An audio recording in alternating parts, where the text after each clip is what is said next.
Hi, people of God.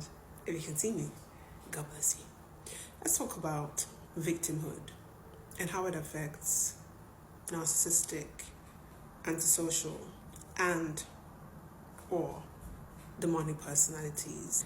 Let's look into it. Let me start by prefacing this.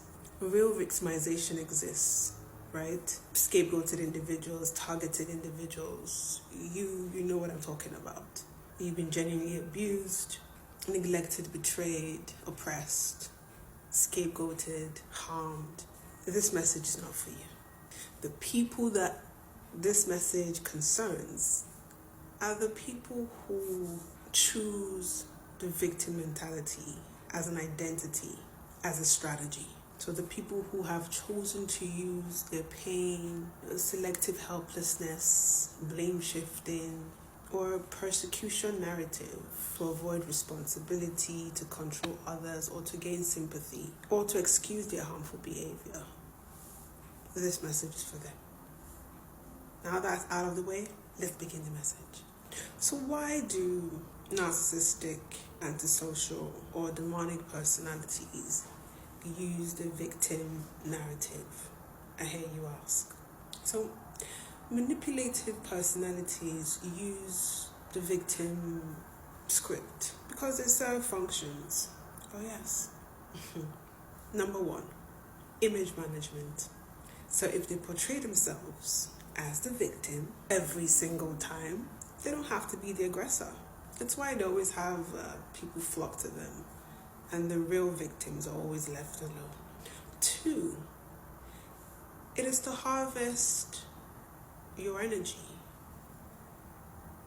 your sympathy. So compassion from others becomes supply. It becomes leverage. It becomes protection for them. So they use it. Three, accountability evasion. Yes. So if everything again is always someone else's fault, change is not required. Little old perfect me. They're the problem. They're the reason why I'm this way. So they would never change if they keep pushing the blame to somebody else. 4, control. They do it for control through guilt. So every other person will feel pressured to rescue them, to excuse their nasty behavior. Oh, they're traumatized. That's why they show up in a bipolar way. That's why they're arrogant, they're traumatized. Yeah. So, or some would use it so people can stay loyal to them. 5, identity preservation. So admitting wrongdoing would crack, would fracture, would fragment their perfect false self they built. The barricade they built around the walls they've built around themselves, this perfect public persona. If they admit wrongdoing, it means they're not perfect. So they use the victim narrative to bypass any need to confront who they really are on the inside and on the outside.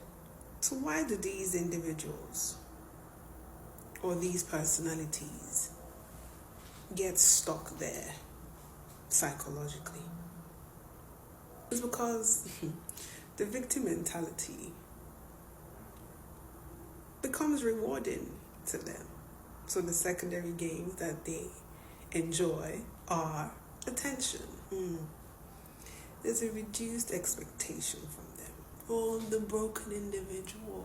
Turn a blind eye to my disrespect, to my arrogance, to my shitty personality. Don't look.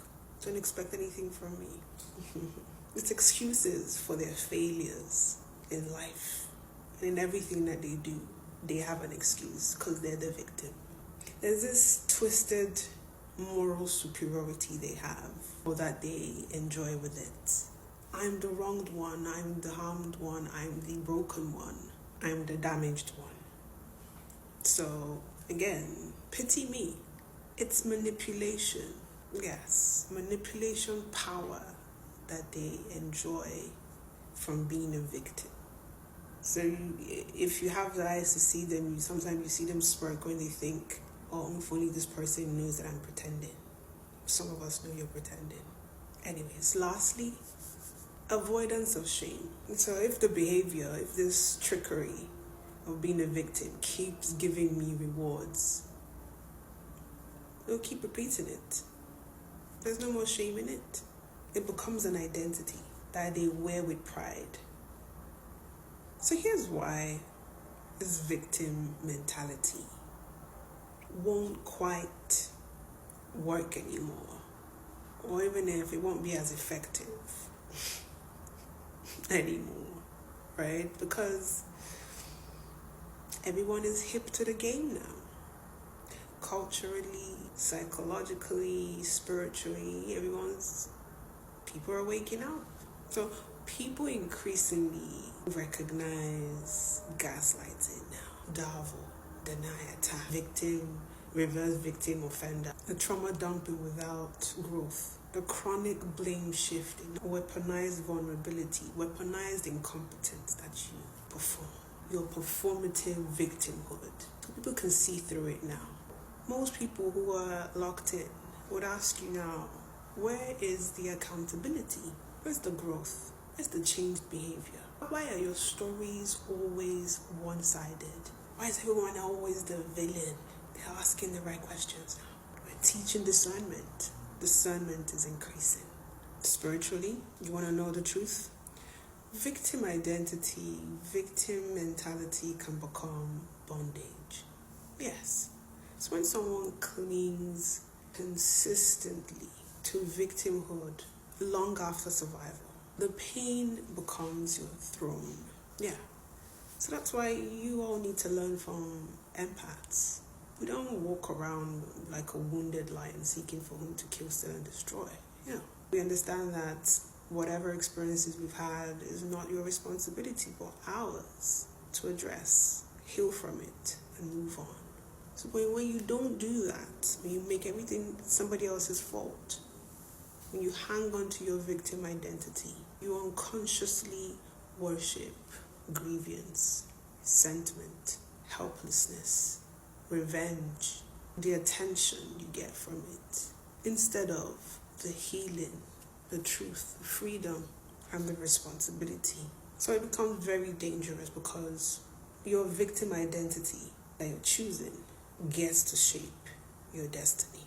Therefore, suffice it to say, you need to do the work. No one can outsource their healing forever. At some point, each person needs to choose, am I going to tell myself the truth? Am I going to continue in this lie? Am I going to face myself? Am I going to keep this false persona? Are you going to become humble, or will you continue in performance? Are you going to choose freedom or hang on to your familiar pain?